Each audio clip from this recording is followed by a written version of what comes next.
Minasan konnichiwa und willkommen.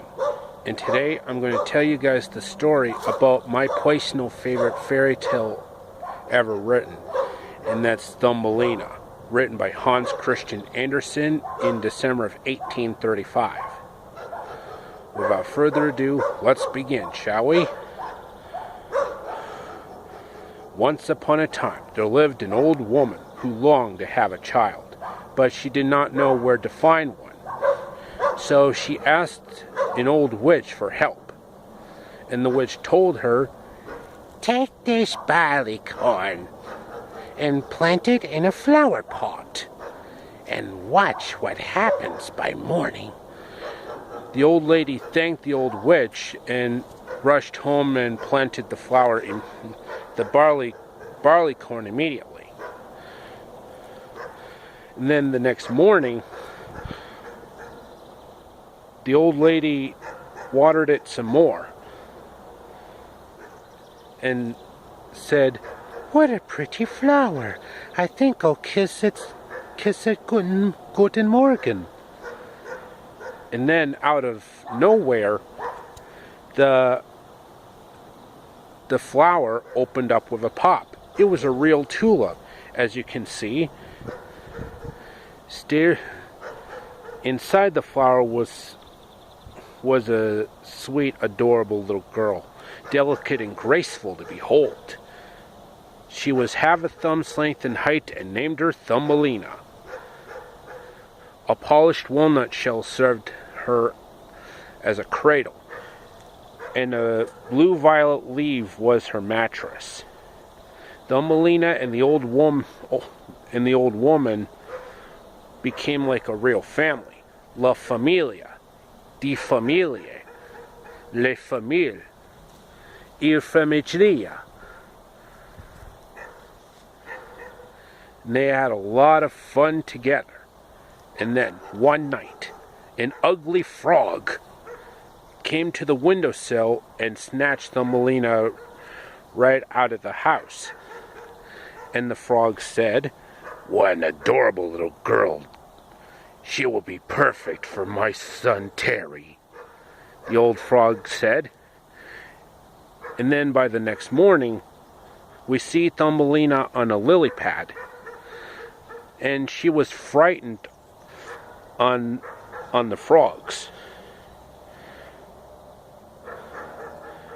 And the frog told her, "My sweet little Thumbelina, you are the most adorable little girl I've ever seen.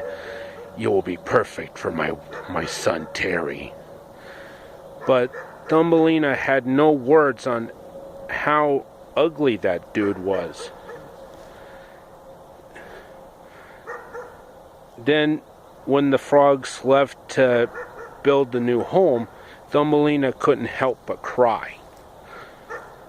And then, in the bottom of the lake, the little fishies actually felt sorry for the little girl, and they did the right thing by actually biting the stem off the lily pad, and she just drifted it away. And then a graceful little butterfly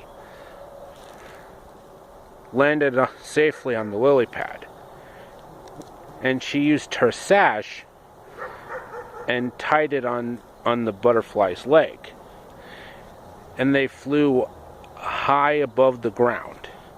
But then suddenly, a giant beetle swooped in and grabbed Thumbelina away from the butterfly. And the beetle told her that she was very adorable and very cute. But when the other beetles saw her, they couldn't help but laugh, because they thought she was ugly. And they think that she has no feelers, because she has 2 legs like a normal human being. And then the beetle himself grew very angry and very devastated about the news, so he let Thumbelina go. And then winter came. She was cold, she was hungry, and she was tired. So Thumbelina found a little mouse's cottage. And it was like the cutest little cottage you've ever seen.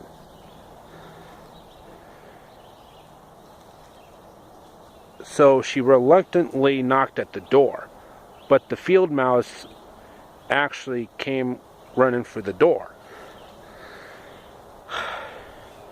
And she actually felt sorry for the little girl. And Thumbelina and the mouse had lots of fun together, and they played such fun games like checkers or go fish. And then one bright sunny morning, a mole dropped by. Yep, a giant mole. And the minute he saw Thumbelina, he fell in love with her right away. And she was too nervous to even be around him. But the field mouse persuaded her to actually meet him. And she did a little curtsy for him.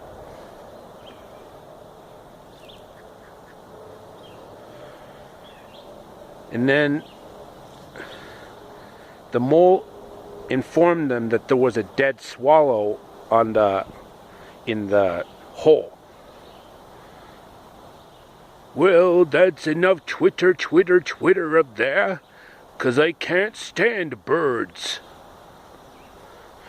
They're loud, they're obnoxious, and all they eat is worms, knowing that I actually eat worms myself."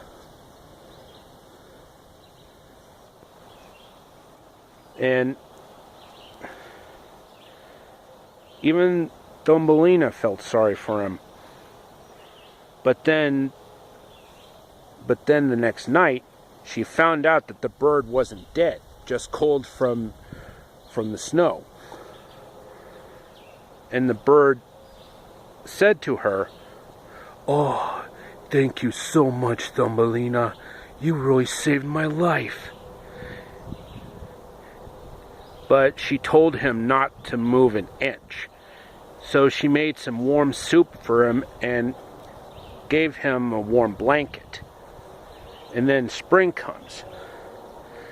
And the mole wanted to marry Thumbelina by the fall, autumn. So she felt she wouldn't see the sunlight again, or the wonderful sounds of nature. And the field mouse said, "Nonsense. Either be his wife, or I will bite you with my white teeth." But she just couldn't take the living conditions in the dark.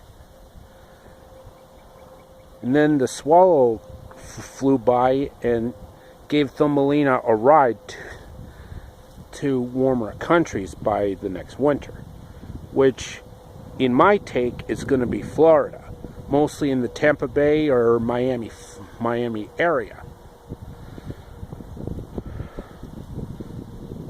And he actually landed on top of a very little known lemon tree with lots of flowers. And then she found out that there were other fairies that are like her size. And above all of them was the Prince of the Flowers. And he tries to tell her what her name is, and she replied, "My name is Thumbelina, and what's yours?" "I am Prince of the Flowers." And Thumbelina fell in love with the prince right away. And then all the other flowers brought them wonderful gifts, including a pair of silvery wings, so she can fly from flower to flower. And that, my friends, is the story of Thumbelina. A very touching story. I highly recommend you read the book or watch the Inoki Films adaptation of the classic tale. Okay, that should be enough for the video for today, folks. I hope you enjoyed it. Like, subscribe, comment. And as always, amigos, au revoir, auf Wiedersehen, sayonara, adios, and arrivederci. And by the way, if the haters ain't got something nice to say about me, they shouldn't say anything at all.